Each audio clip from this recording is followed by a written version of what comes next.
আসসালামু আলাইকুম, সবাই কেমন আছেন? আশা করি সবাই অনেক ভালো আছেন। আজকে একটি ব্যতিক্রমী ভিডিও নিয়ে এসেছি।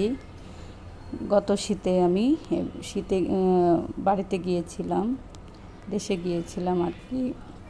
আমাদের দেশে দেখেন চাতাল আছে, চাতালে অনেকগুলো করে ধান দেওয়া হয়।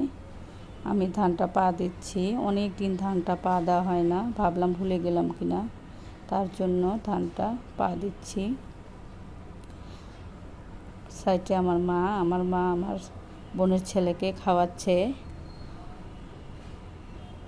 আমাদের দেশে প্রায় সবাই ধানের ব্যবসায় করে। উত্তরবঙ্গে যেমন বগুড়া, শেরপুরে আমাদের বাড়ি। দেখেন আশেপাশে আরও অনেকেরই চাতাল আছে। প্রায় 100-150 মণ করে ধান দেওয়া হয় এখানে। ধানটা শুকিয়ে তারপরে মিলে নিয়ে যেয়ে ধান ভাঙিয়ে চাউল বের করতে হয়। অনেক কষ্ট, কিভাবে করে জানি না। আমরাও আগে করতাম, এখন আর করি না। তাই ভাবলাম দেখি ট্রাই করি, ভুলে গেলাম কিনা।